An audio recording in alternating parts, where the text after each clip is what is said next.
Então, iniciando, muito boa tarde a todos em nome do Keep Collab. Eu sou o Karim Rassal.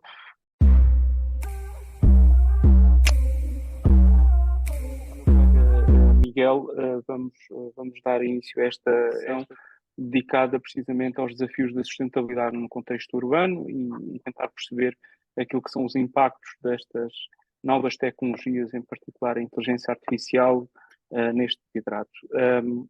Organizamos, este é mais um webinar na sequência dos que temos organizado este ano, é o terceiro, e vai ser dedicado especificamente a esta temática, a 4 realidades completamente diferentes, espalhadas pelo território nacional e também por Espanha. Vamos ter aqui a participação da nossa colega guinesa, que vem de Espanha.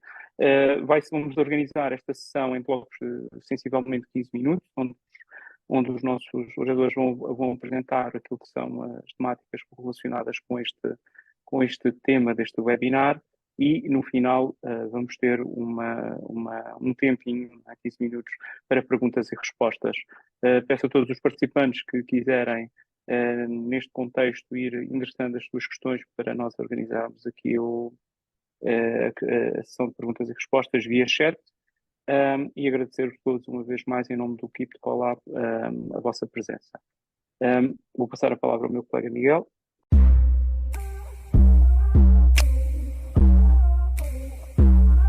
Eso, pues saludar a todos los ponentes, a los participantes en la sesión.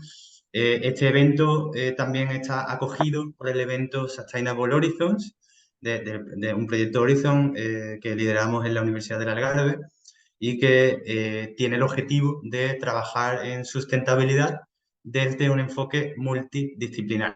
Entonces, en este marco, las realidades urbanas y la inteligencia artificial se suman, ¿no?, para dar lugar a una serie de interacciones que tienen mucho que ver con la sustentabilidad. Por tanto, agradecer tanto a los participantes como a los ponentes estar hoy aquí en nombre del proyecto SHIS. Y bueno, no sé, Karimo, presento a mi ponente de paso, Sí, si te parece. Vale, y bueno, agradecer también por parte de la Universidad Católica de Murcia a la doctora Ginesa Martínez del Vaz. Muito obrigada. Muito obrigada, Miguel. Vou passar de imediato a palavra ao professor Jaime Serra.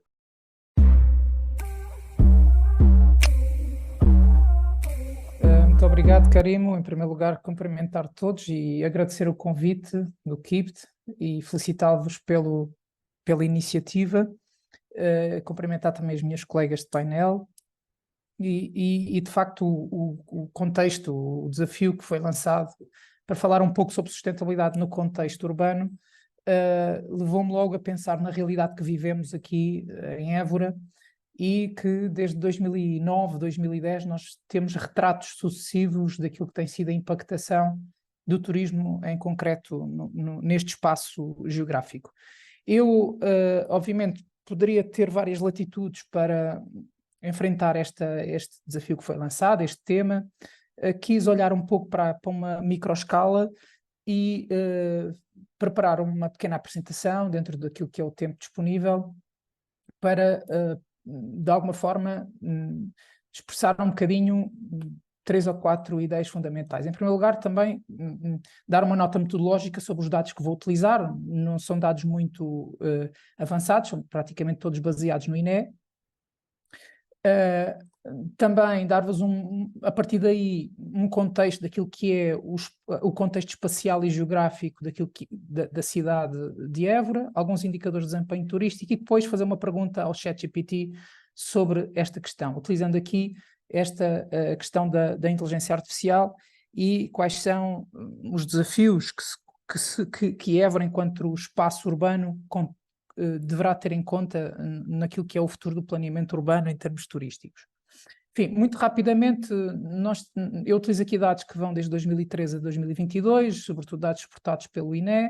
Na dimensão da oferta turística, falo sobretudo sobre o alojamento turístico classificado. Na dimensão da procura, alguns indicadores tradicionais, dormidas, hóspedes, enfim, proporção de hóspedes estrangeiros, estado da média, enfim, só para fazer aqui um pequeno retrato, para dar a quem nos acompanha um pouco o melhor conhecimento do contexto espacial, e alguns indicadores de pressão turística que temos vindo a acompanhar, nomeadamente as dormidas por 100 habitantes, capacidade de alojamento por 1000 habitantes, a densidade turística e a intensidade turística. Apenas alguns KPIs para dar-vos aqui uma nota de porquê a preocupação desta e porquê a pertinência deste título e a razão também porque escolhi. Muito rapidamente, olhar para a densidade populacional de Évora é olhar para uma população ou para um contexto bastante preocupante. O interior do país tem um problema que é a desertificação, o êxodo rural continua com uma densidade cada vez mais forte. O que nós temos aqui é 41 habitantes por quilómetro quadrado. Estamos a falar num concelho que é o mais populoso, dos mais populosos do Alentejo, tirando aqui um dos concelhos do litoral, e também falar que, do ponto de vista da evolução da população residente, os últimos censos demonstraram de facto uma quebra, não é? Em 2011 existiam 56.582 residentes no concelho e nos últimos censos verificamos já com os números atualizados 53.625. Portanto, há de facto aqui um problema relacionado com a demografia e com a densidade populacional deste concelho. Apenas uma comparabilidade: 43 habitantes por quilómetro quadrado e 41 habitantes por quilómetro quadrado foram os dados que se verificaram em 2022.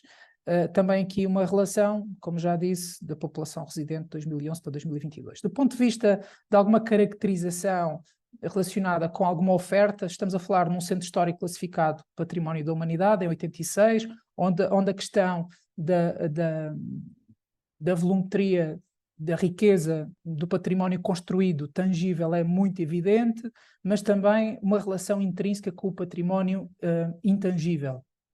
E, portanto, há aqui uma relação concreta entre esses espaços de visitação, o crescimento desses espaços de visitação e uma relação depois com o número de visitantes. Naturalmente, o que verificamos nestes dois gráficos é aquilo que o INE tem publicado. Naturalmente são os museus que estão na rede, não é? E, portanto, temos aqui 7 museus que estão identificados em 2022 e, naturalmente, uma tendência, uma quebra verificada pela Covid, que naturalmente com os dados publicados pelo INE já se verifica uma tendência de crescimento, ainda que estejamos muito longe dos números verificados em 2019.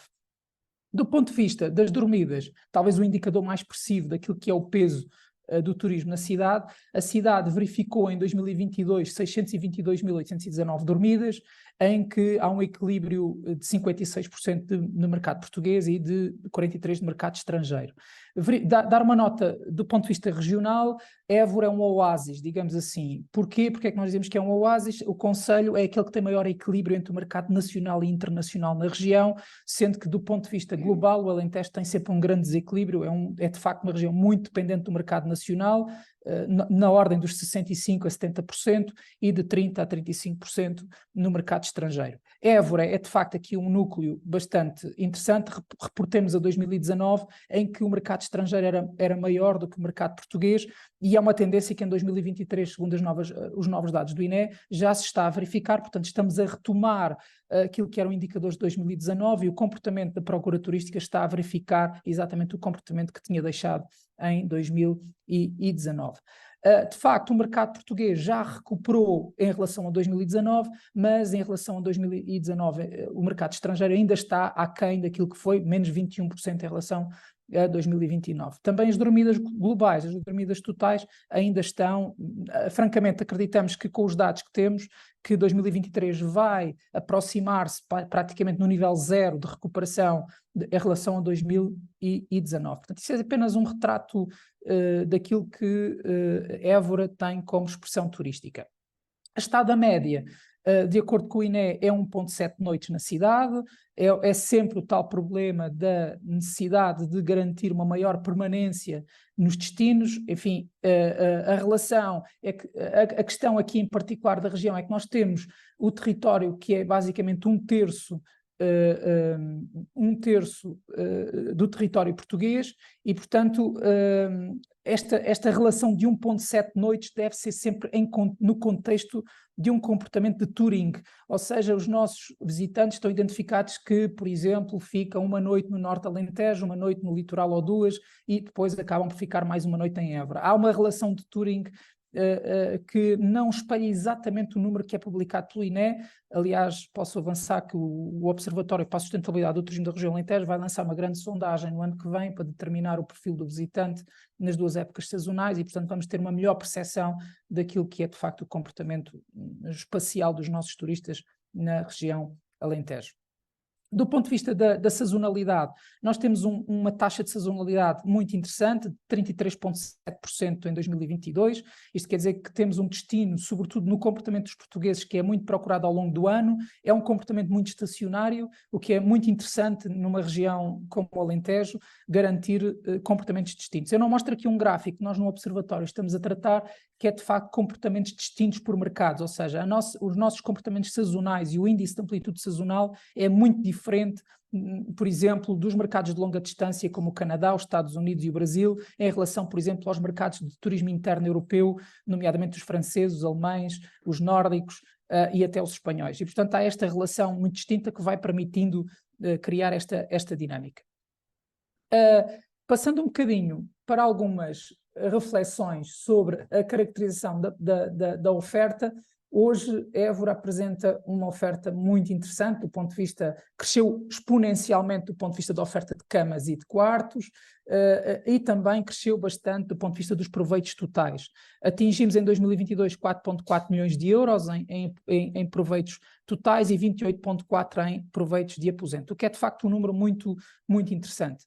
Do ponto de vista de indicadores de pressão turística, nós não somos um destino com grande pressão, Évora já demonstra alguma pressão. Se nós constatarmos aqui o nível de intensidade turística que relaciona o número de hóspedes em relação ao número de habitantes, já estamos a falar de 6,7 hóspedes por cada habitante, sendo que o pico foi atingido em 2019, 8 hóspedes por cada habitante. Para uma cidade com residentes permanentes de 53 mil habitantes é de facto impactante e, portanto, não deixa de ser interessante também avaliar estes indicadores que vos estou aqui a descrever.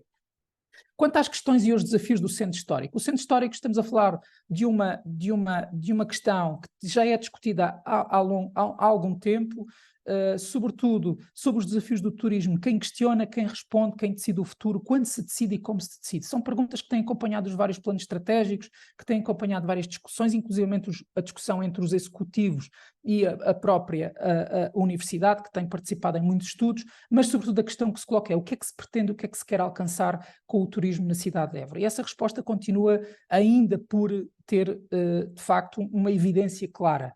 Por incrível que pareça, continuamos a ter algumas dúvidas. Porquê? Porque há uma dialética, ou talvez há uma discussão naquilo que se fala na sustentabilidade, que é a relação entre os serviços, a oferta, a procura de visitantes e a comunidade local. Como é que nós conseguimos conciliar estes interesses e como é que a cidade pode, de alguma forma, maximizar os benefícios que o turismo lhe pode trazer? Apenas algumas notas que vão para lá deste gráfico, eu vou passar um bocadinho, porque temos sempre aqui a questão da dimensão física, arquitetónica e a dimensão humana. Esta dialética entre as duas perspectivas, num centro histórico classificado, está sempre muito presente. Desde a iluminação, à política de limpeza, serviços públicos, acessibilidade, transportes, a deslocação, a forma de deslocação. A cidade tem praticamente 2 km quadrados de muralha que é bastante compactada, onde naturalmente existe uma pressão turística bastante avultada, como vou mostrar. Houve uma requalificação urbana, houve uma intervenção urbana que melhorou muito o espaço público, melhorou muito a fruição do património. No entanto, nós continuamos com algumas questões. Em primeiro lugar, uma quebra da população residente. O fenómeno que acontece, por exemplo, em várias cidades medievais da Europa, está a acontecer em Évora já há algum tempo. Há uma espécie de disneyficação do centro histórico, há uma relação intrínseca, há pequenos efeitos de gentrificação que se começam a verificar e, portanto, há um problema que está identificado e que a própria intervenção da Câmara Municipal tem ido no sentido de tentar perceber qual é a melhor integração com o turismo e as atividades económicas e sociais. Muito rapidamente, este foi um resultado de um trabalho de colegas nossos daqui da Universidade da área da Geografia, em que em 2017 mapearam dentro do centro histórico, por sistemas de informação geográfica, a presença de várias tipologias de hotéis. Se eu for buscar aquilo que é hoje a realidade, e só fui buscar unidades de alojamento turístico, que é o vosso mapa do lado esquerdo, e depois o alojamento local, hoje identificamos 140 unidades de alojamento turístico dentro do centro histórico. Indo ao alojamento não formal, no Airbnb já conseguimos identificar 480 ofertas de Airbnb. Portanto, é preocupante esta pressão que estamos a exercer. Fizemos um trabalho muito interessante que foi tentar perceber o que estava aberto e o que estava encerrado no centro histórico do ponto de vista de restaurantes. E o que temos aqui é, de facto, uma visão do sábado, do domingo e da segunda-feira, tentar perceber aqui comportamentos geoespaciais da oferta de serviço. E obtivemos estes resultados, de facto, há uma relação muito interessante e há uma, até do ponto de vista da comunidade local, uma percepção errada de que está tudo fechado, que não há nada para fazer e, portanto, há muita coisa que está aberta, apenas ela é dirigida sobretudo à população turística. E é aqui que reside um dos problemas. Perguntei ao ChatGPT quais os desafios que a inteligência artificial pode responder para melhorar estas questões da sustentabilidade urbana. De um ponto de vista genérico, que eu vou passar depois para outro slide que é mais concreto no turismo, obtive respostas muito interessantes. A preservação do património histórico, o desafio é que Évora é conhecida pelo seu reconhecido património histórico, mas, no entanto, a introdução das tecnologias, incluindo a inteligência artificial, deve ser feita com cuidado. Porquê? Porque deve ser feita no sentido de preservar a integridade e a autenticidade do património cultural. O ChatGPT é que me respondeu isto, não sou eu que estou a dizer. Outra questão que tem a ver ali com a questão da mobilidade relativamente ao transporte público. Ou seja, melhorar o transporte público e promover meios de transporte mais sustentáveis. Ou seja, implementar situações e soluções em que a inteligência artificial possa servir de apoio à otimização do tráfego. Porque um dos problemas do centro histórico é exatamente o tráfego. E, portanto, está aqui também mais uma nota interessante. Vou passar para o turismo, já não tenho muito tempo, estou com 1 minuto e meio do meu tempo, referir o seguinte, e no caso particular do turismo da cidade de Évora, como é que a inteligência artificial pode ajudar a melhorar as questões relacionadas com a sustentabilidade no contexto urbano? O que o ChatGPT refere, não é, é que no campo da experiência turística, a oportunidade é que ela pode ser usada para personalizar a experiência turística.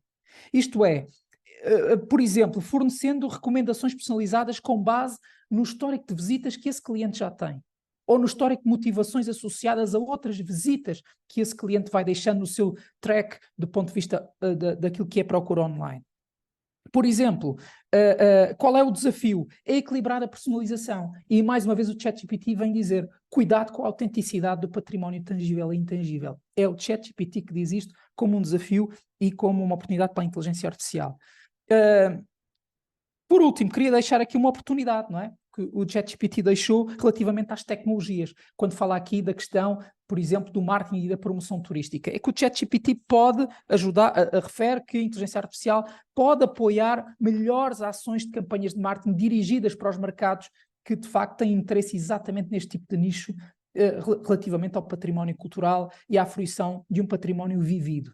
O ChatGPT disse uma coisa que, de facto, e ele suporta-se na informação existente, não se suporta em mais nada, portanto, ele é de facto um instrumento muito útil, mas suporta-se naquilo que todos nós sabemos já há algum tempo, que é de facto a importância que todos estes sistemas, e nomeadamente a inteligência artificial, pode exercer na melhoria do conteúdo a transmitir ao turista, da informação, da verificação da qualidade da informação que é transmitida no conjunto de experiências que o turista está a exercer. E fecha com esta expressão: mais do que contemplar, é necessário experimentar e contactar. O ChatGPT diz que, no âmbito de cidades como Évora, a fruição já passou há muito tempo. Todos nós sabemos disto, porque sabemos que vivemos numa economia experiencial e, portanto, na procura de novas motivações de envolvimento, e o próprio ChatGPT diz que, de facto, a inteligência artificial pode servir para melhorar este indicador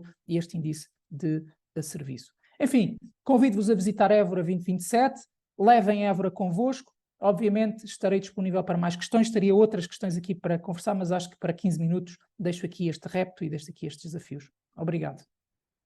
Muito obrigada, Jaime, por esta apresentação. Vou passar a palavra à professora doutora Cristina Barroco, do Instituto Politécnico de Viseu, que nos vai apresentar de seguida aquilo que são as boas práticas de sustentabilidade, o caso de Viseu, Cidade de Jardim. Cristina, passo a palavra. Obrigado.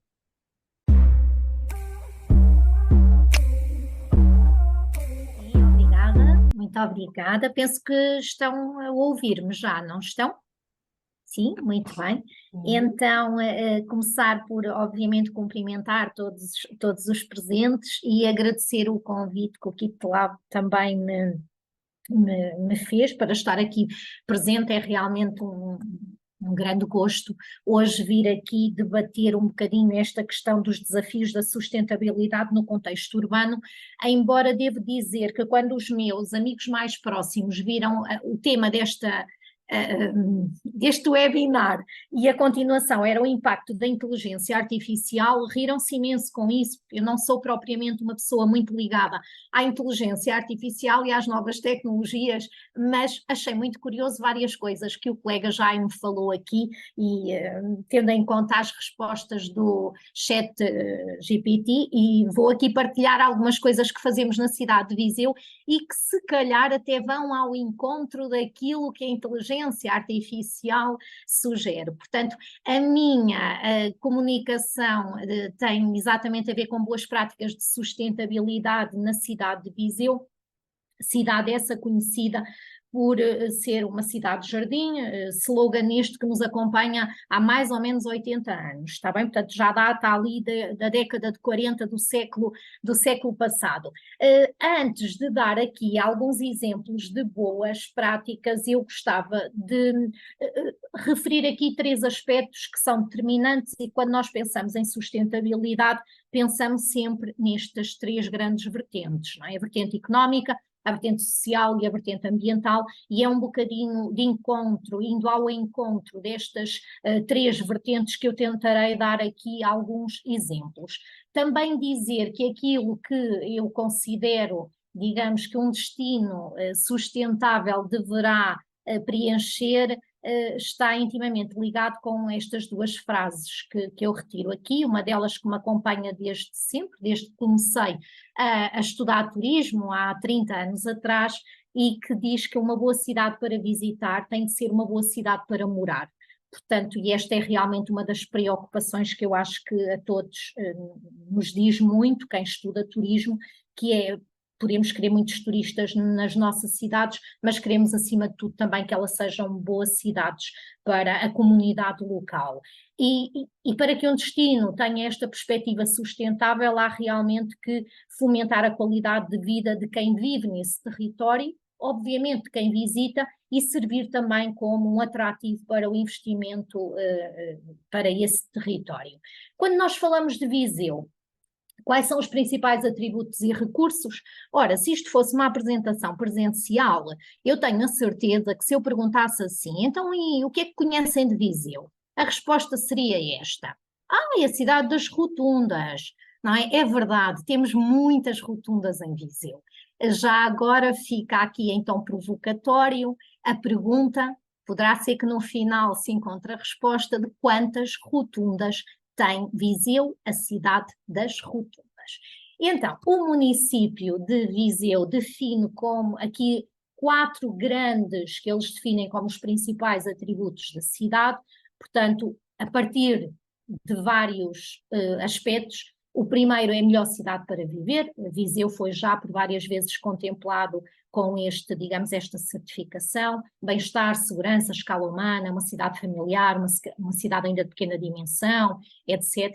É a cidade de Viriato, indiscutivelmente, uma das figuras que mais se associa e que estava na imagem anterior.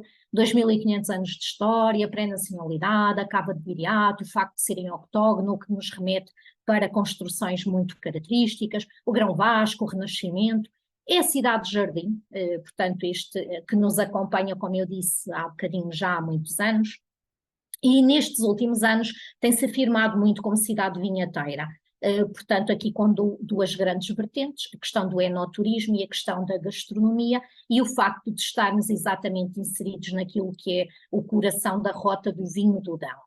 Então, que boas práticas é que se podem aqui destacar na área da sustentabilidade na cidade de Viseu? Referir novamente que as boas práticas que eu vou identificar aqui se prendem com questões ambientais, sociais e culturais. Há bocadinho achei muito curioso, o Jaime referiu exatamente esta questão da mobilidade, e Viseu tem aquilo que é, portanto, a MOVE, conhecida por todos os habitantes de Viseu e quem visita a cidade, é realmente, vai assim, ao encontro deste novo conceito de mobilidade, é um sistema de transportes integrado, pretende envolver os vizienses, captar novos utilizadores de transportes públicos, ou seja, pessoas que à partida poderiam não usar esses transportes públicos, e promove acima de tudo a mobilidade suave. Dizer que neste momento tem uma frota ecológica constituída por 5 minibus 100% elétricos, tem 66 km de Move Bike e tem uma coisa muito curiosa, que para mim até é o mais curioso, que é o telebus, ou seja, o transporte a pedido nas freguesias de baixa densidade. Portanto, convido todos os presentes aqui a visitarem realmente a página web da Move, onde podem ver estes 6 aspectos muito curiosos que estão disponíveis na aplicação: o Move Bus, o Telebus que eu referi, o Move Bike, o Move Park também, que nos dá a indicação de parques disponíveis na cidade, onde podemos estacionar, postos de combustível e pontos de interesse.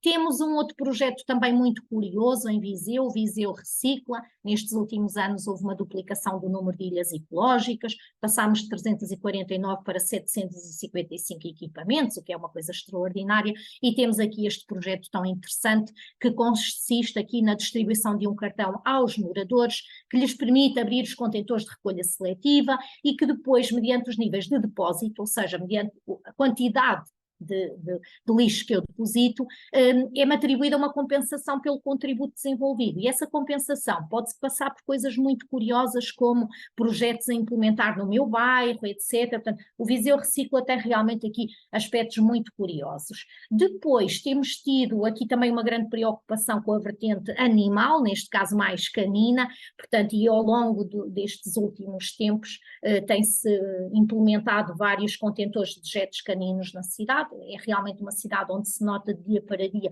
cada vez as pessoas têm mais animais de estimação. Temos também já alguns hotéis caninos na cidade e, portanto, há aqui uma grande preocupação com essa vertente de pet friendly, por assim dizer. E depois, claro, sendo nossa cidade de jardim, grandes preocupações com os espaços verdes. Tem aqui uma das imagens mais representativas de um dos nossos espaços verdes mais conhecidos, a Mata do Fontelo. Dizer-vos que recentemente também a freguesia de Viseu fez a inventariação de todas as árvores. É uma coisa curiosa, não é? Uma freguesia que decide fazer a inventariação das árvores dessa mesma freguesia e inventariou 19.586 árvores. Portanto, na freguesia de Viseu, é obviamente a freguesia maior da cidade. Também na Mata do Fontelo se fez a inventariação das árvores, 7.422 árvores. Tem-se tido o cuidado também nos últimos anos de fazer uma escolha de espécies mais adequadas, portanto, ou seja, dando preferência às espécies autóctones, e isso também se tem refletido, inclusive, em algumas das espécies que se têm colocado nas rotundas da cidade. E há uma coisa aqui curiosa, e aqui sim remete-nos também para a inteligência artificial, que é a quantificação do oxigênio produzido pelas árvores da cidade. Portanto, e utilizamos aqui um software, que também convido a pesquisarem mais um bocadinho sobre ele, que é exatamente o iTree, e que nos permite, portanto, aqui perceber esta quantificação. E a produção do manual de boas práticas também para os espaços verdes. Dizer que relativamente aos turistas, tem-se também aqui disponibilizado alguns roteiros muito curiosos na cidade, nomeadamente o roteiro dos jardins, em que passa por 5 dos jardins da cidade: o Jardim Tomás Ribeiro, o Jardim das Mães, o Jardim de Santa Cristina, o Jardim de Santo António e terminando no Jardim do Fontelo. E ainda também um outro roteiro guiado que se faz na cidade, que é o roteiro dos parques verdes, passando aqui por 4 parques verdes na cidade, o Parque Aquilino Ribeiro, em plena cidade, belíssimo, o Parque Linear do Rio Pavia, o Parque Urbano de Santiago e também aqui o Parque do Fontelo. Quase a terminar, dizer-vos também que em Viseu há realmente esta preocupação com eventos, com que os eventos cada vez se tornem mais sustentáveis. Dou-vos aqui 2 exemplos de 2 eventos, um deles os Jardins Efêmeros, que vai já na sua 10ª edição, em que é um evento que ocorre na cidade por um período aproximado de 1 semana ou mais, e em que toda a cidade se torna num lindo jardim, como podem ver aqui numa das imagens, portanto, junto à estátua de Dom Duarte. Dizer também que pela primeira vez, portanto, a Feira de São Mateus, que é um dos nossos grandes ícones, é a primeira feira a nível nacional que obteve o reconhecimento de certificação de evento sustentável, está bem? Portanto, sendo que para se obter esta certificação, é sinal que cumprem ações alinhadas com aquilo que são os ODS da Agenda das Nações Unidas para 2030, quer na vertente social, quer económica, quer ambiental.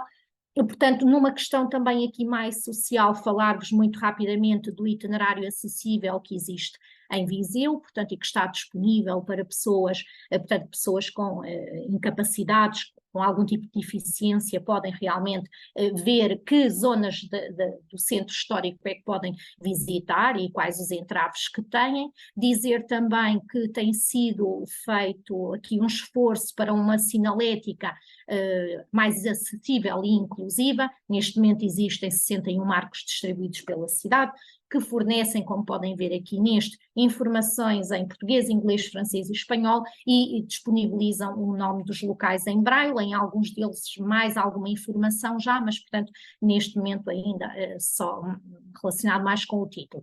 Falar-vos finalmente de uma aplicação muito interessante mesmo, o Walk Viseu, portanto, que permite fazer visitas através do telemóvel, está disponível em várias línguas e aqui destaco essencialmente a língua gestual portuguesa e o gesto internacional, portanto, que nos permite realmente aqui ter alguma diferenciação. Também muito curioso, uma outra aplicação que é o Viseu 5.0, que faz a visita guiada através de personagens históricas, como o Viriato, Almeida Moreira, Augusta Cruz, o Augusto Hilário, etc., portanto, que nos levam a visitar a cidade, o que não deixa de ser muito interessante. Obviamente, uma aposta que muitas outras cidades têm feito, aqui na recuperação de algumas das fachadas, através da street art, e aqui sempre numa perspectiva de uma street art ligada àquilo que nos caracteriza, ou ao vinho porque estamos no Dão, ou à comida porque é uma região, ou aos escritores, etc. E termino com realmente aquilo que eu acho que é, e que se aplica muito a Viseu, pequeno é o novo grande, dizer que aquilo que o Jaime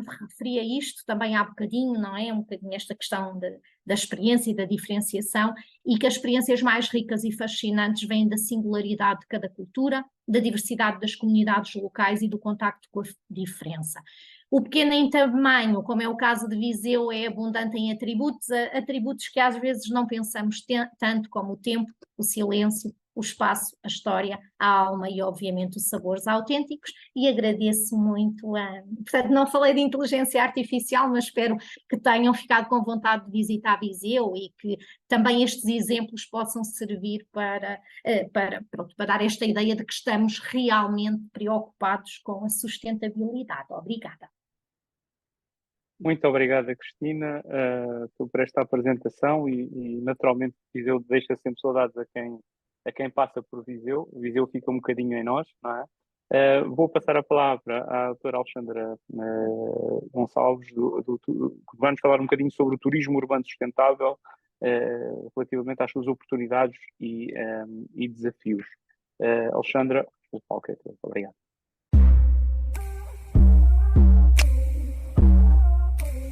Por agradecer, em primeiro lugar, a oportunidade para este fórum, dizer-vos que optei por trazer um tema que é muito abrangente, turismo urbano sustentável, oportunidades e desafios, que acaba por fazer um chapéu para tudo aquilo que já foi dito, ainda que tentarei acrescentar alguma coisa em relação ao que já foi mencionado. É claro que cada um deles trouxe o seu caso mais próximo. Eu falarei no final um pouco do Algarve, mas muito pouco, porque acho que estas preocupações são muito comuns, não só às cidades, como aos territórios que são destinos turísticos, e portanto aquilo terá as suas especificidades, é claro, mas é preciso que existam mecanismos de recolha de informação para sustentar as propostas de decisão. E é muito por aí que eu gostava de começar. Primeiro começar por dizer que há hoje uma participação crescente ou um envolvimento crescente das comunidades nos processos de planeamento.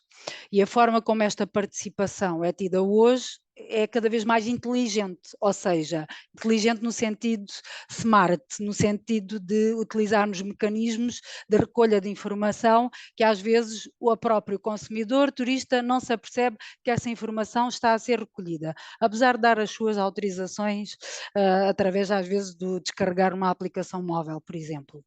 Há também outra questão que eu gostava de ressalvar, é que hoje o turista consumidor, porque é um consumidor e quem disser o contrário estará enganado, nós consumimos turismo e lazer e, portanto, o turista consumidor é cada vez mais preocupado com as questões dos impactos que produz sobre o ambiente e sobre os territórios que visita. É uma tendência que veio para ficar.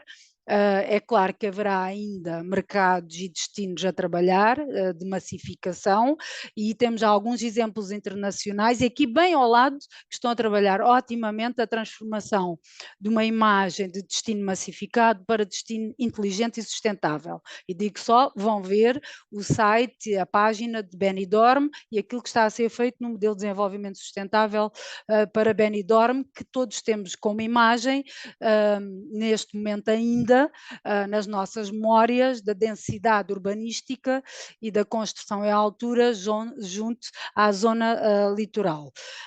E muito baseado, claro, na tal sazonalidade do sol e praia, que também é muito comum a todo o Mediterrâneo. Depois dizer-vos também que, falando de turismo urbano e destinos urbanos, não é que seja bem a nossa realidade do Algarve, porque nós, se calhar, no conjunto formamos aquilo que é uma urbe, no conjunto de todas as cidades da região, mas o destino cidade é cada vez mais privilegiado do turismo, por uma questão até das próprias acessibilidades, mas também pela concentração de ofertas de atrações e de outras oportunidades de lazer ou até como ponto de partida para outros tipos de turismo.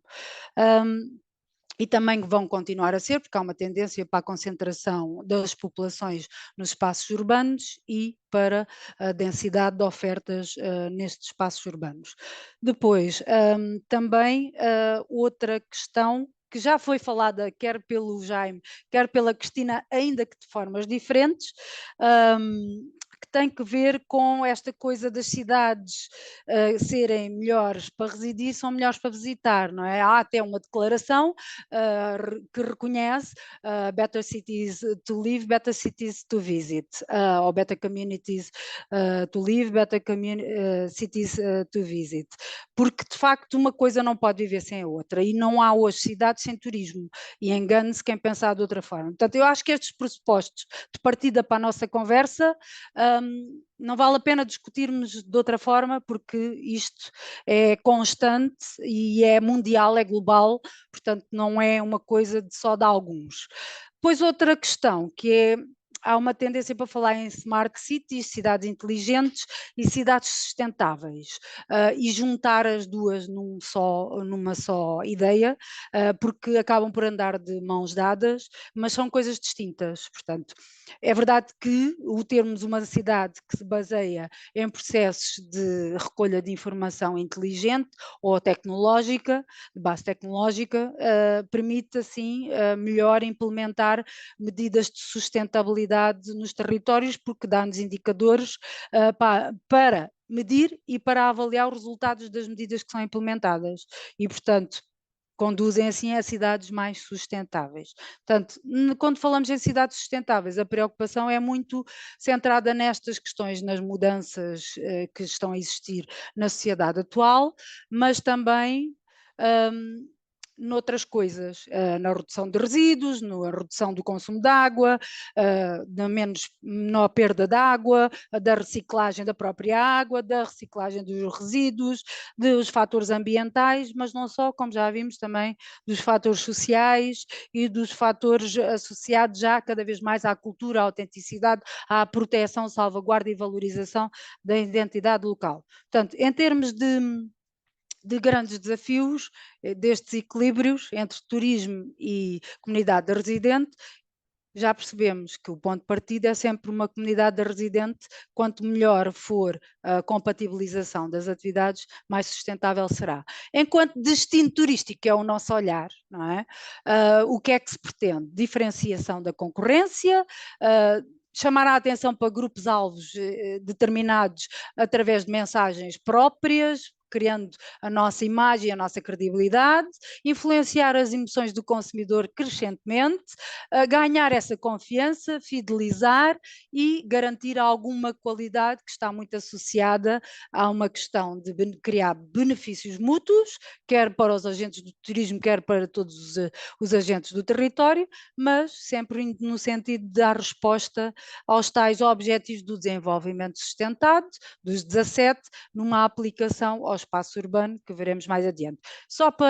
Tenho aqui alguns slides que vou passar muito depressa, mas a reflexão tem muito a ver com estas questões, em termos da informação, da tecnologia no setor turístico. Falamos muito em Big Data, em dados abertos, no digital marketing, no ambiente mobile, portanto nos telemóveis, na inovação, na diferenciação através não só da oferta de alojamento, mas também de outro tipo de ofertas, na adaptação ao consumidor e às suas diferenças de motivação e de gostos, uma realidade aumentada, que já vimos também que há recomendações que ela possa ajudar a salvaguardar o património cultural e identidade local, modelos de criação de fidelização, porque criam hábitos e as partilhas, e essas partilhas é que vão criar uma fidelização e o gosto e o word of mouth junto dos nossos familiares e amigos. A economia colaborativa, que é um dos grandes chavões, a economia circular também, um dos grandes chavões do desenvolvimento sustentável, e internet das coisas, como as grandes questões associadas às tecnologias da informação, sempre com o objetivo, em termos de turismo, aumentar a produtividade, inovar no negócio, reduzir custos, criar agilidade nos processos internos das organizações, aumentar a qualidade do trabalho ou reduzir o erro, não é? E criar um cliente mais satisfeito, um turista mais satisfeito.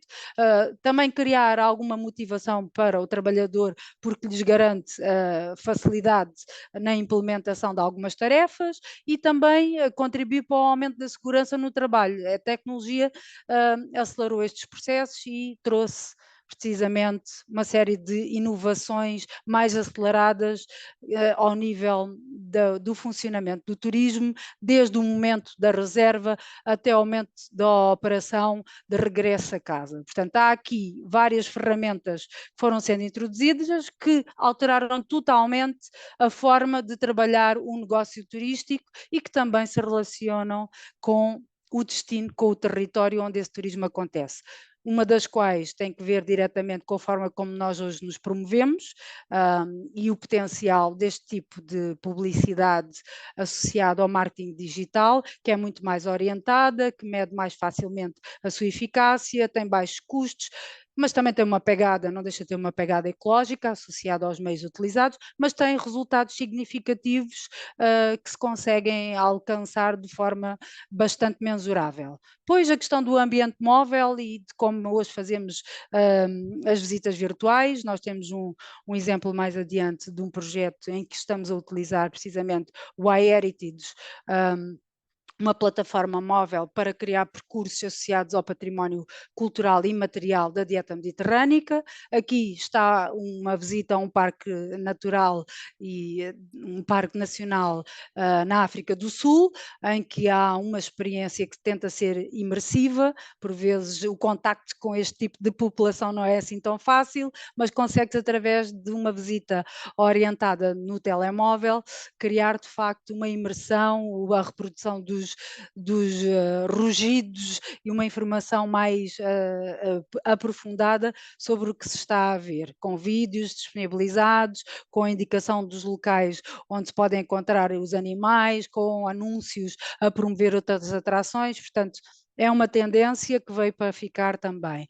Depois, outra inovação e diferenciação que tem vindo a acontecer, também ao nível do alojamento, nos procura diferenciar dos destinos concorrentes, criar formas de alojamento que vão ao encontro das nossas próprias tradições, da nossa autenticidade local, reproduzindo atmosferas que são por si só uma experiência que vai para além do alojamento puro e duro, da cama e do pequeno almoço, e que vai muito além dessas características de ter 3, 4 ou 5 estrelas, oferecendo outras comunidades e de facto uma experiência completa, como é o caso daquela imagem.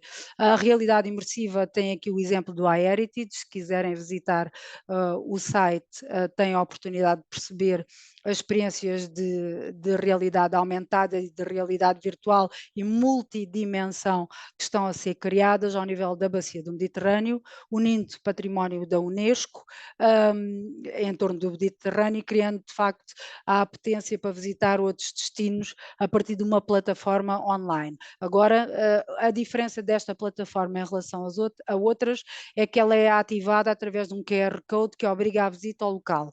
Ou seja, nós só conseguimos aceder à informação e aos conteúdos estando no sítio e descarregando o QR Code. Não conseguimos fazer essa visita virtual a partir de casa. Há alguma celeuma em relação a esta opção que houve nesta plataforma, porque os especialistas de comunicação acham que este tipo de rotas virtuais podem criar a apetência para ir ao local ao serem disponibilizadas totalmente logo à partida do local onde a pessoa se encontra, em casa, por exemplo. Não foi esse o objetivo é que as pessoas saibam que há ali um recurso e que utilizem esse recurso à medida do percurso que querem ir fazendo, ativando cada um dos locais através da georreferenciação, ativando cada um dos locais e percebendo onde estão e qual é o tipo de visita que querem ir fazendo. Portanto, estas são formas também que nos têm facilitado o desenvolvimento de modelos de fidelização, porque há um relacionamento que é feito com cada um dos consumidores ou turistas e que vai permitindo acrescer serviços e criar um desenvolvimento a partir das motivações e das visitas que as pessoas vão fazendo.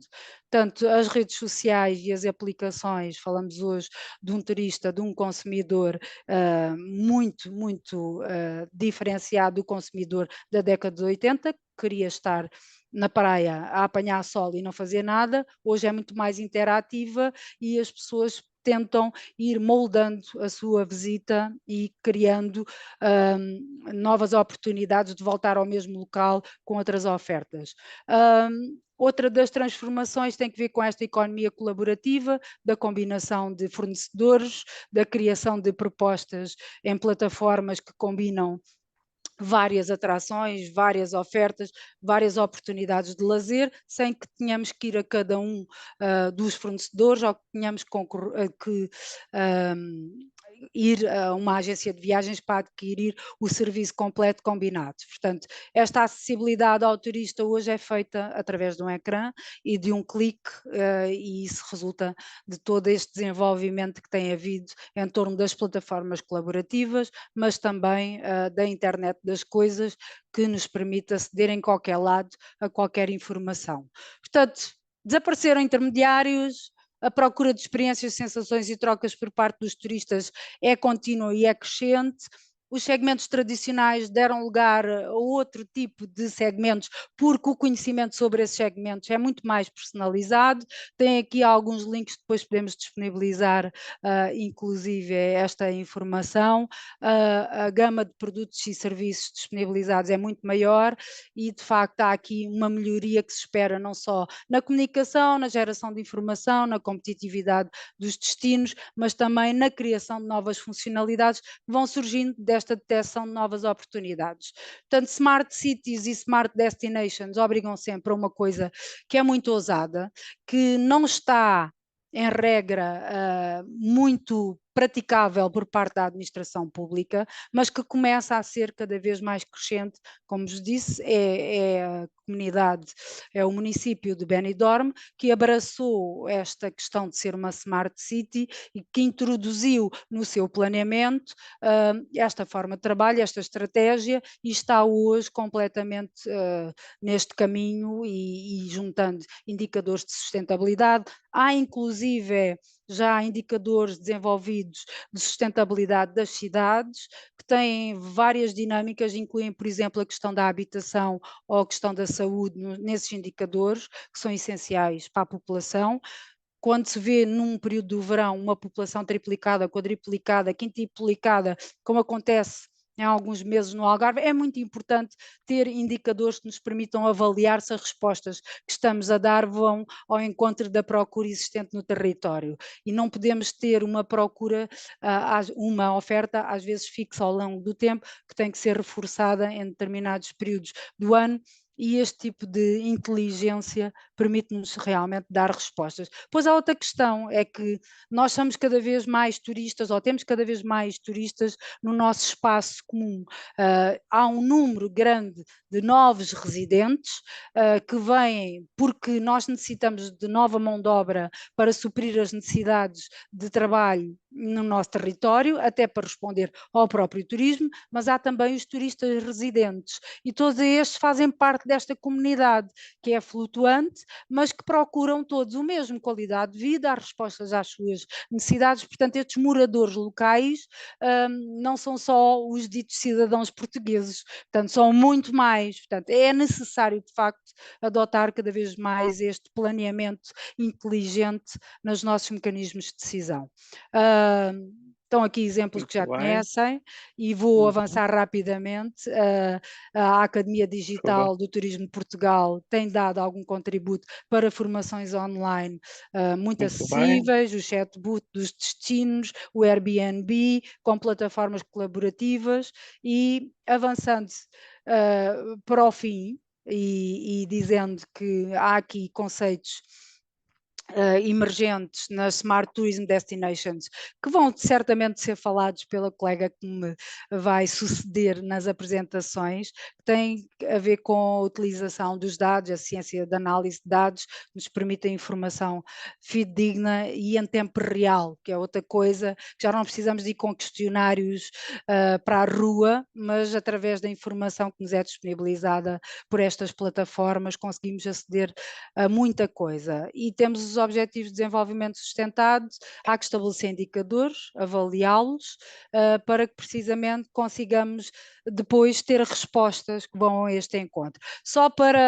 O objetivo é sempre acelerar, ter mais dormidas, alargar a atividade turística todo o ano, aumentar as habilitações da população empregada no turismo, ter impactos positivos na população residente, criar eficiência energética. Neste momento, a nossa preocupação principal é a gestão racional da água.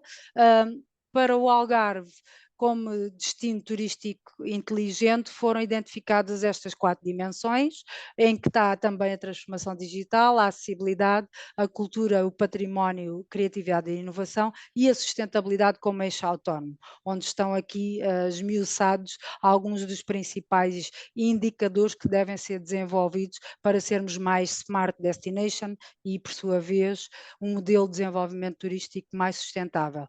Há alguns exemplos interessantes de combinação entre esta economia digital e a tradição, tem a ver com estas combinações do Instagram com o desenho à mão, que nos cria emoções, sensações, que nos transportam imediatamente para uma paisagem, neste caso da Costa Vicentina, e como um destino apelativo para o surf, mas que está a ser publicitado e feito este marketing digital através do Instagram para chegar aos públicos-alvo, que são os jovens, os mais jovens. O iHeritage, a imagem, com plataforma, e pronto, só dizer-vos que há muitos exemplos que podemos partilhar. Às vezes não percebemos que é que ainda não estamos neste paradigma. Temos cada vez mais cidades cicláveis, mas podíamos ter muito mais e criar em torno destas cidades Muito bem. cicláveis, propostas culturais diferenciadoras.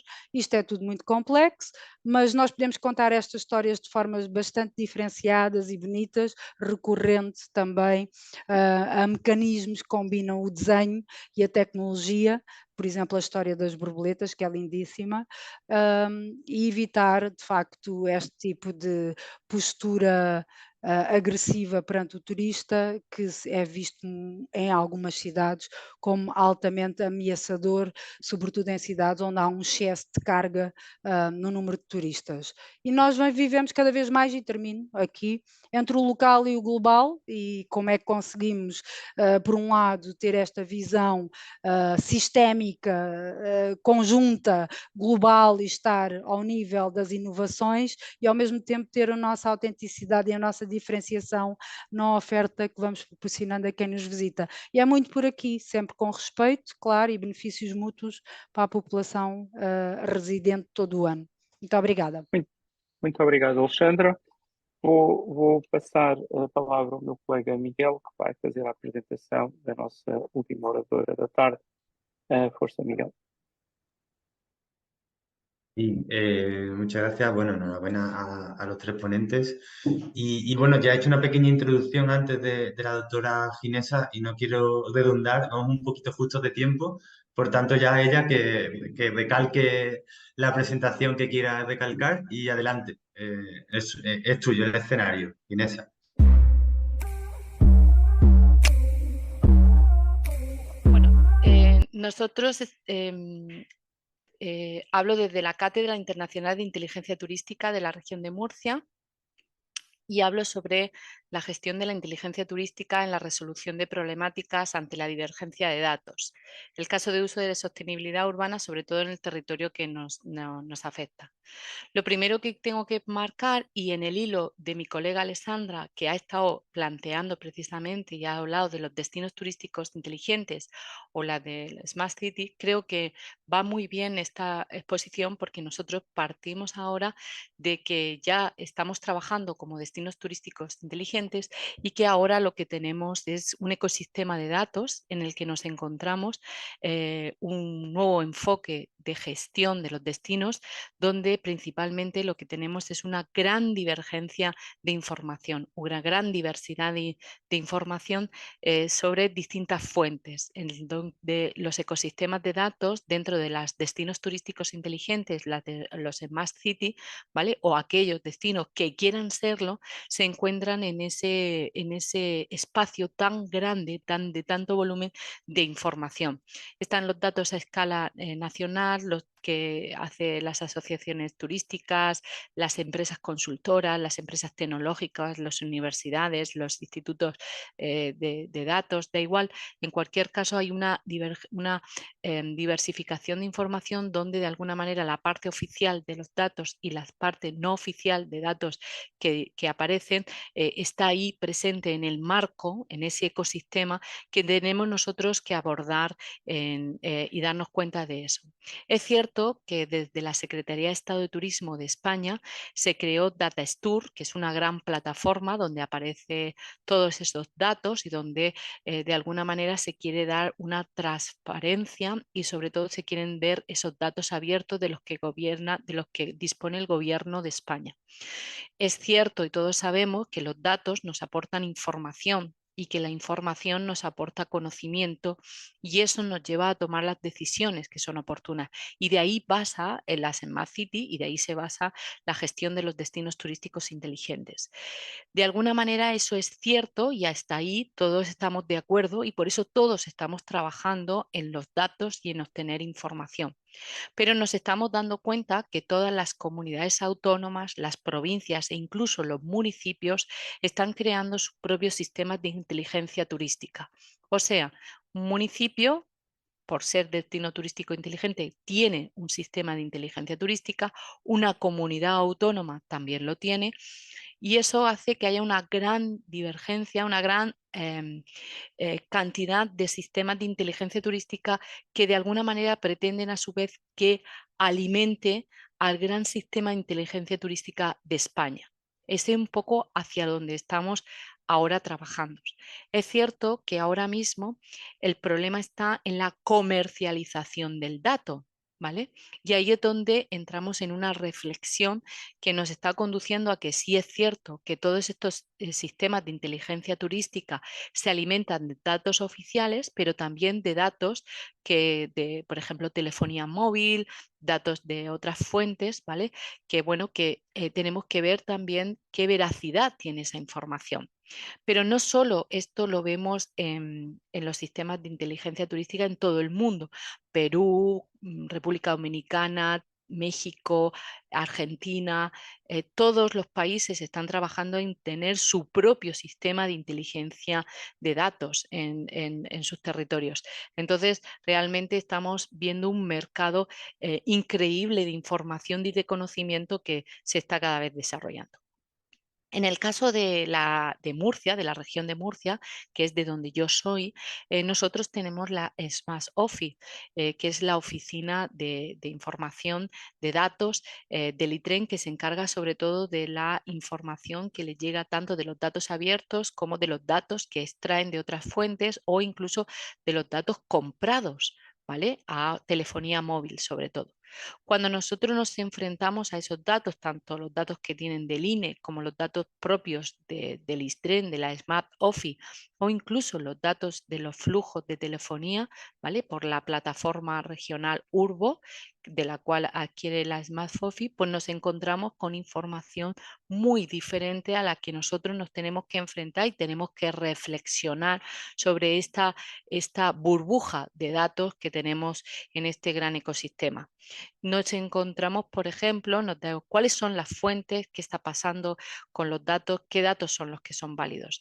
Y nosotros nos encontramos con datos, por ejemplo, en marzo de 2003, en abril del 2004, donde los datos que ustedes ven en azul son los datos del Instituto de Turismo de la región de Murcia, datos oficiales del Instituto Nacional de Estadística, donde nos hablan, el rango es de 50.000. En cambio, los datos de telefonía móvil, habla de 600.000. Son datos totalmente diferentes que nos es muy difícil de comparar, de tal manera que nos damos cuenta que el dato oficial y el dato de telefonía móvil no se puede comparar, no se puede comparar. Y por lo tanto nos preguntamos cómo nos enfrentamos al dato oficial y al dato que no es oficial, cómo lo gestionamos, sobre todo nosotros que somos académicos, cómo vamos a gestionar ese conocimiento, cómo vamos a poder tener esa respuesta. Entonces, cuando nosotros traducimos toda esta información, ¿cómo la transformamos en información? Todos esos datos que nos vienen de telefonía, por ejemplo, de telefonía móvil, pues nos vamos a este tipo de interpretación de los datos, donde lo que pueden ver es que nos hemos tenido que manejar en datos de porcentajes para manejar el volumen de información. Es cierto que podemos obtener datos significativos cuando tratamos solo los datos de Movistar o de telefonía móvil, son datos significativos e importantes que nos hacen un dibujo claro del movimiento de visitantes, procedencia, incluso podemos ver su nivel socioeconómico. Pero sí que es cierto también que nos damos cuenta de qué grado de veracidad tiene esta información, porque no podemos casarlo con absolutamente nada. De esta manera nos encontramos con la siguiente reflexión. Hay unas fuentes tradicionales oficiales que están ahí, unos organismos estadísticos de registro administrativo que son importantes, que están certificados y que son fuentes reales, pero luego hay otras nuevas fuentes tecnológicas de datos, ¿vale?, que tienen un valor económico muy elevado, ¿de acuerdo?, que además nos damos cuenta que esa actividad que es importante y que está ahí, de turistas o no turistas, de viajeros o no viajeros, hay cierta certidumbre sobre esa información.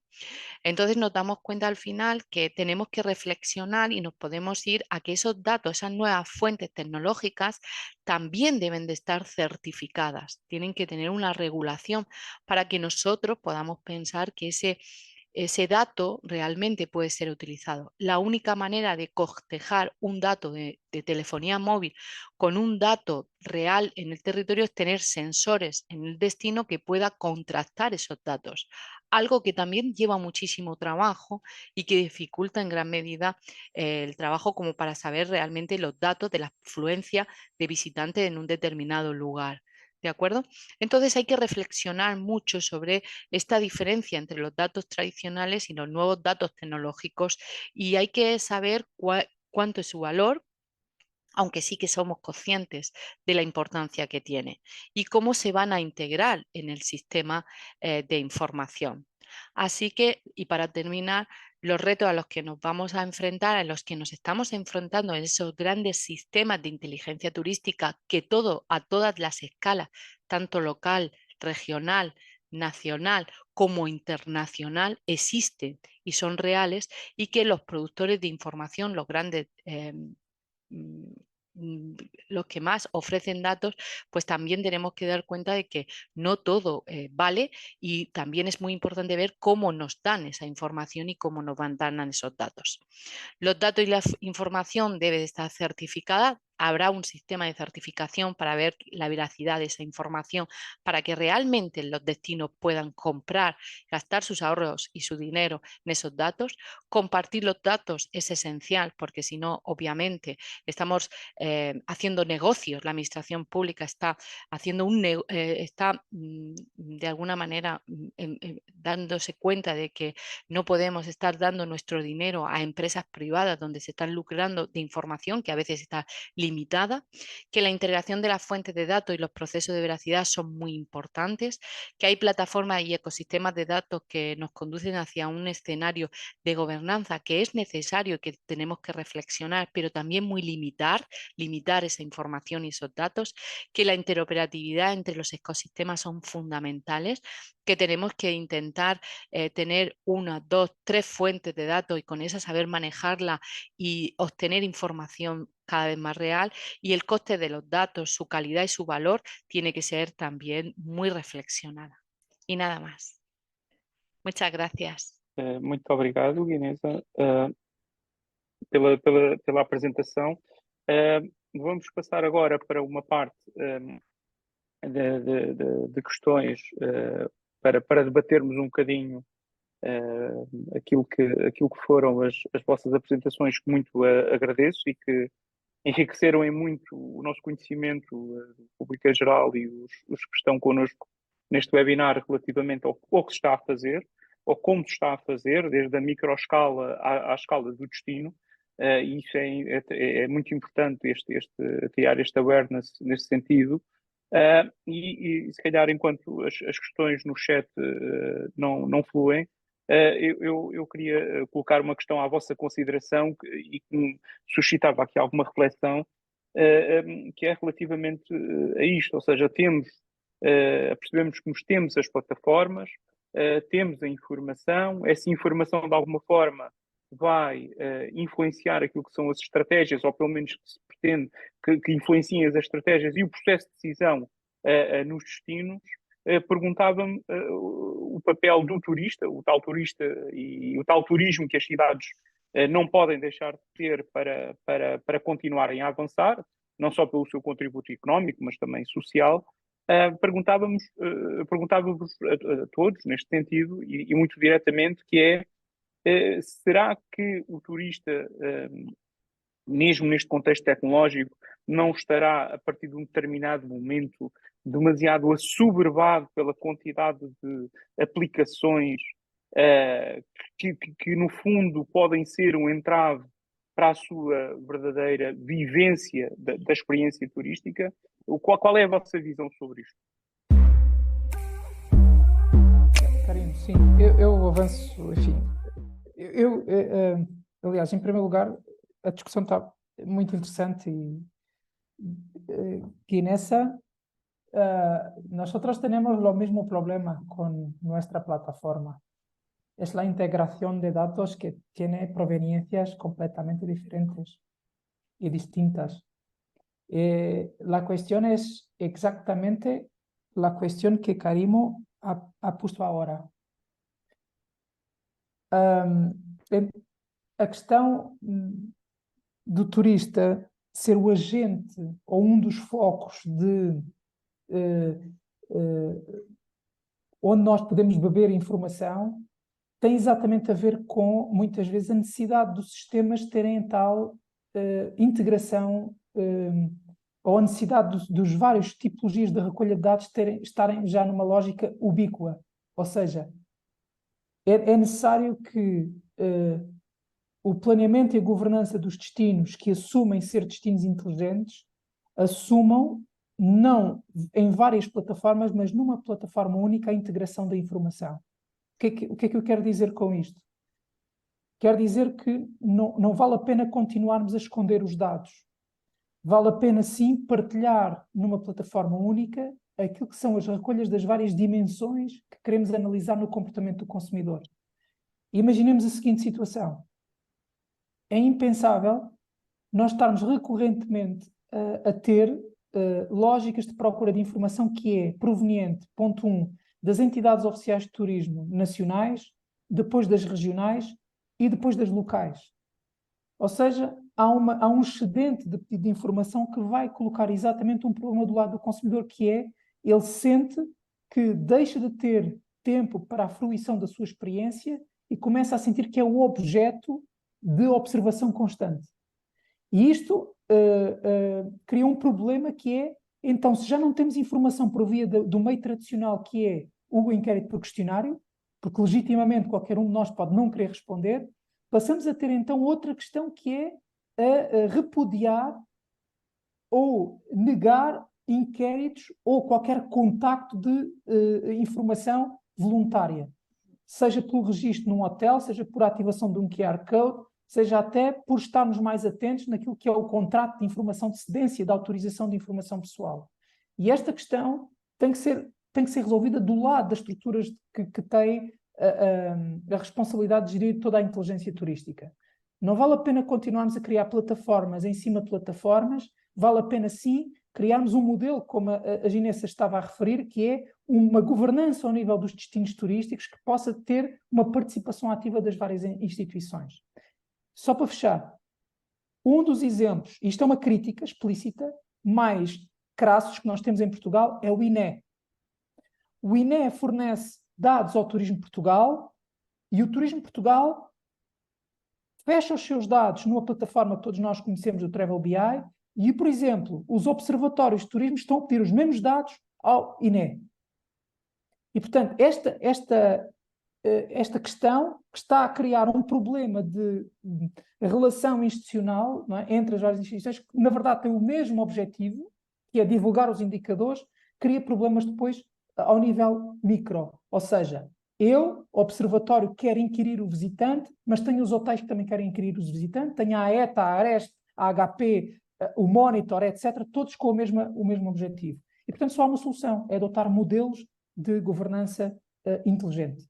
E não há outro caminho. Senão, vamos ter o problema que é, passamos a ter um consumidor que não vai querer partilhar dados, não vai querer participar voluntariamente nesta questão. E por aqui me fico. Muito obrigado, Jaime. Passaria a palavra aos demais oradores, se querem acrescentar, Alexandre.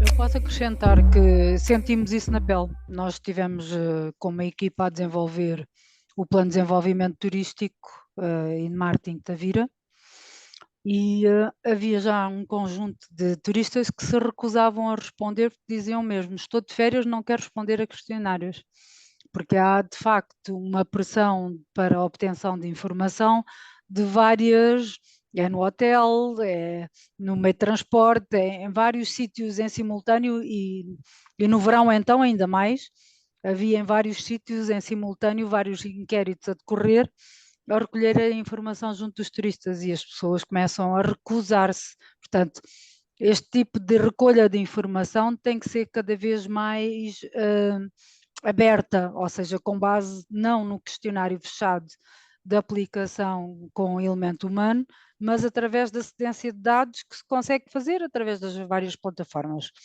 E subscrevo totalmente, mas também devo dizer-vos que a administração pública não está preparada para isso ainda.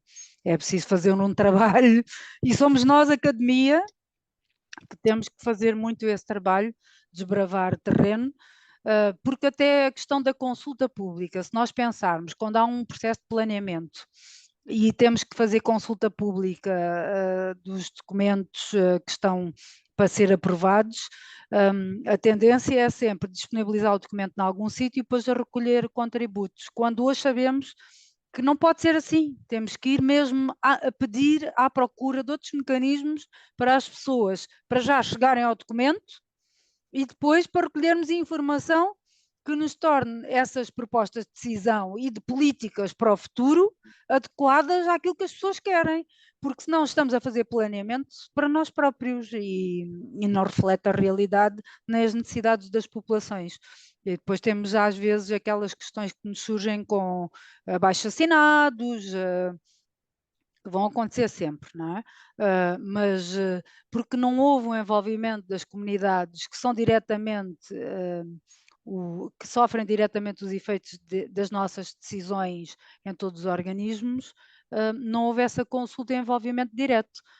É claro que há muita gente que não quer participar e não se quer envolver, mas os próprios mecanismos de auscultação têm de evoluir.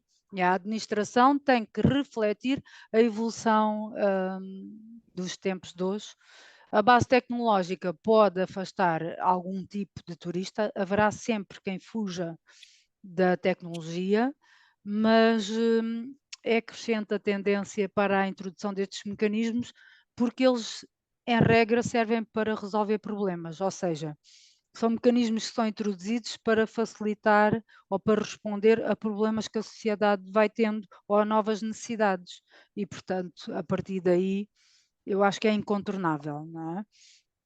E, de facto, quando nós falamos de inteligentes é criar benefícios, criar proveito, porque há um conceito que é o do lucro e há o outro que é o da criação de benefícios e proveitos.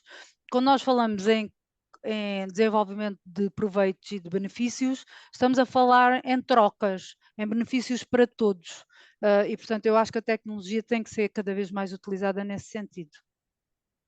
Bem, muito obrigado, Alexandra. Cristina, qual é a visão? Quer dizer, não tenho muito mais a acrescentar àquilo que o Jaime e a Alexandra referiram, a não ser que realmente nós aqui, eu faço parte do Observatório do Turismo Sustentável do Centro de Portugal e temos também muito esse problema dos dados, mas até do lado da oferta, que é quando nós solicitamos dados a empresas do setor, elas dizem, mas eu já dei esses dados, mas eu já estou a dar esses dados, não sei para onde, não sei para quem. Sim, mas nós não conseguimos ter acesso a eles, ou seja, não, é exatamente aquilo que o Jaime referiu e a Alexandra relativamente aos turistas, mas também muito do lado da oferta, haver toda esta duplicação ou mais do que duplicação de dados que acabamos por solicitar e que nós temos realmente tido muito essa dificuldade da parte dos stakeholders, até em algumas áreas mesmo uma dificuldade que chega a atender o desagradável na obtenção desses dados, eu diria até mesmo a recusa por já estarem a dar esses dados para outros. Portanto, acho que é um problema, quer do lado da procura, quer do lado da oferta. Mas concordo totalmente com aquilo que o Jaime e a Alexandra referiram, obviamente. Muito bem, obrigada, Cristina. Ia passar a palavra à Guinesa para ela poder acrescentar algo. Bueno, yo quería comentar que creo que por eso es muy importante que los datos estén certificados. Tenemos que tener la seguridad, tenemos que darle seguridad al turista de su información y tenemos que dar seguridad al que compra los datos. En el caso de que haya que comprarlos, en el caso de que haya que obtener esos datos porque interese esa información concreta. Entonces, ahora no todos pueden ofrecernos los datos. Los datos tienen que yo creo que vamos un poco a eso, a esa certificación, a esa garantía de que hay un respeto por la persona, por el usuario, por el turista. Entonces creo que vamos a manejando, un poco vamos a eso, porque es que si no, podemos encontrarnos en una situación, no sé, tendría un recorrido muy corto todo esto. Sería una burbuja que explotaría, nos explotaría en las manos. Muito obrigado, Inês, por este complemento. Muito obrigado a todos os presentes. Eu vou passar a palavra à Presidente do KIP Colab, a professora Antónia Correia, para, no fundo, fazer aqui o encerramento deste nosso webinar. Professora.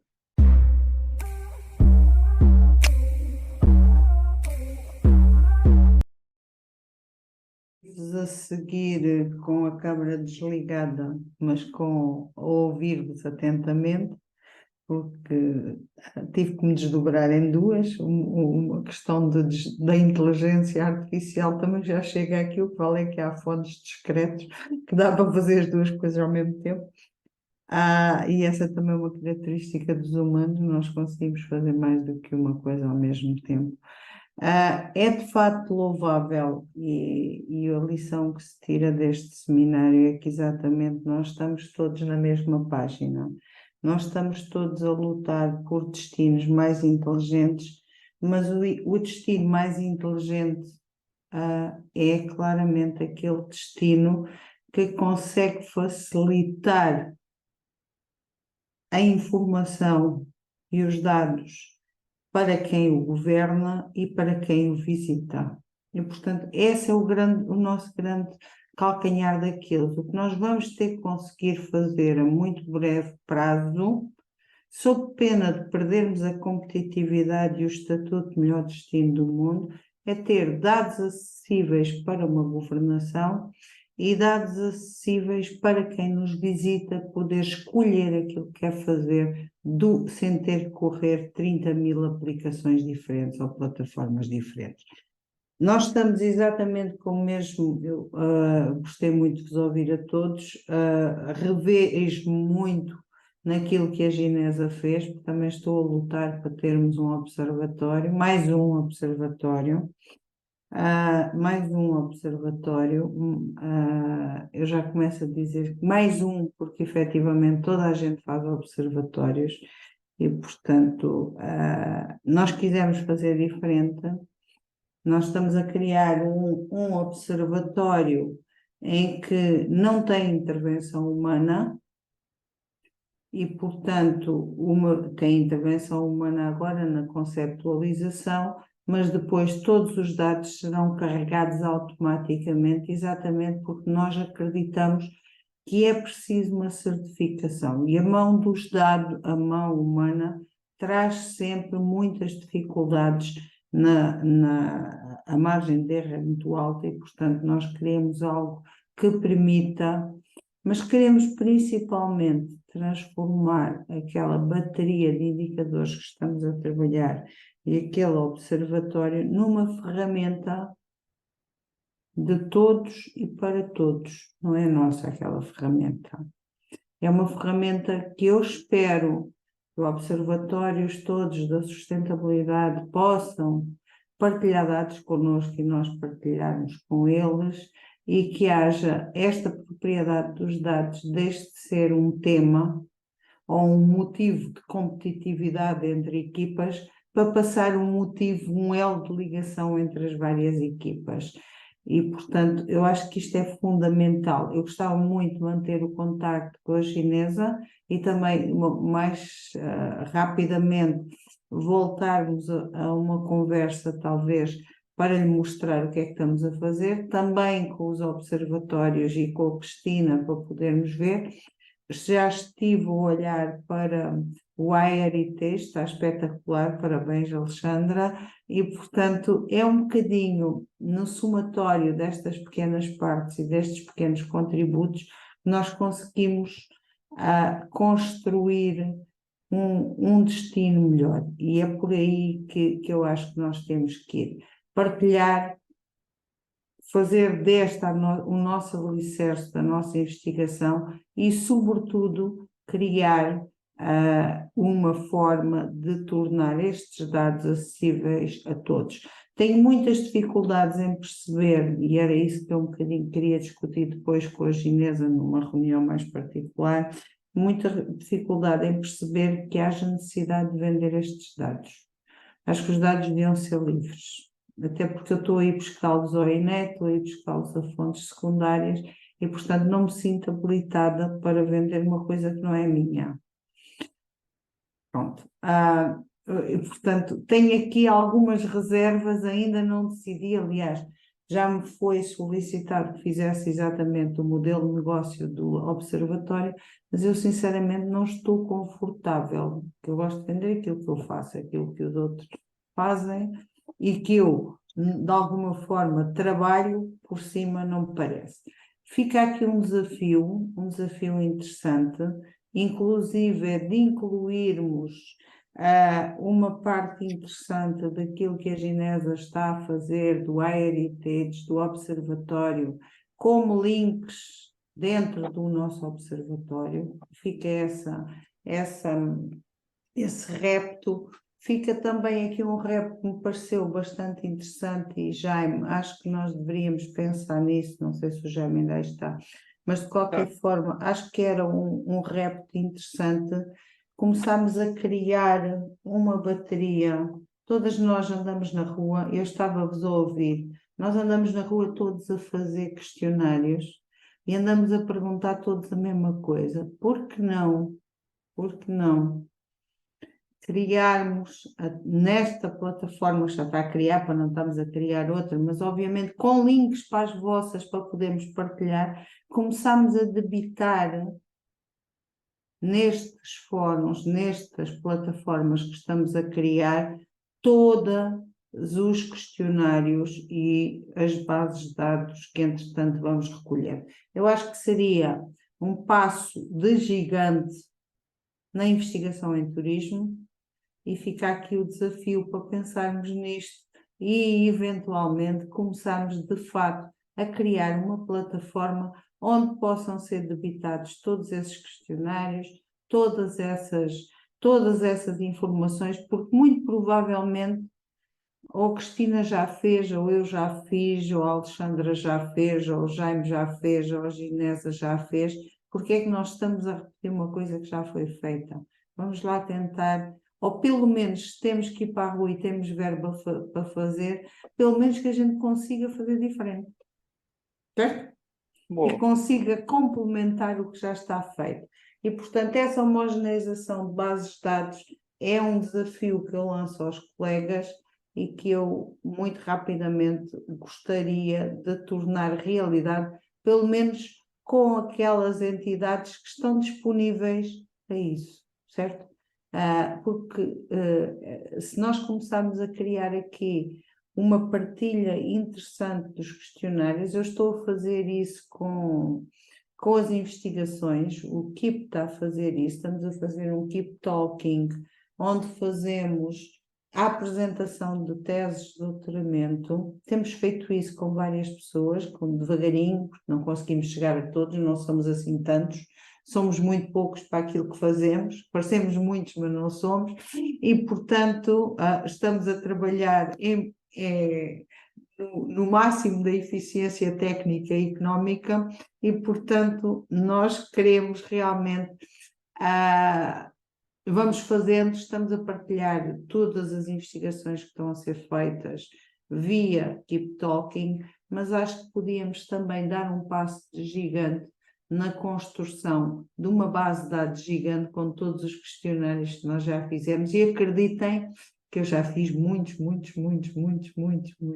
E, portanto, só eu devo ter mais de 60 mil questionários feitos e bases de dados prontas para carregar lá e estou disponível para fazer, para que toda a gente possa utilizá-lo e para começarmos a criar uma plataforma de alimentação e de recriação da investigação em turismo, que eu acho que é o que nos está a fazer falta.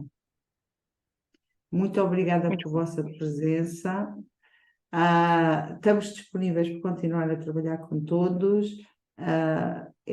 Basta apenas que efetivamente haja esta abertura e cá estaremos para uma próxima para uma próxima sessão e para mais projetos em comum. E naturalmente, Cristina, conta com a minha visita muito rapidamente. E Jaime, se houver para aí umas migas, a gente pode ir aí sempre comer, que é sempre bom. Claro que sim, claro que sim. Muito Estou à obrigada. espera, estou à espera. Fica o convite para todos. Com o convite para todos. Muito obrigada pela vossa presença. Um abraço. Obrigada, obrigada. Obrigado, professora. Muito obrigado a todos. Em nome do Kit Collab, uma boa tarde. Obrigado. Boa tarde a todos. Obrigada, boa Obrigado, boa tarde. tarde. Até a breve. Obrigada. Até breve.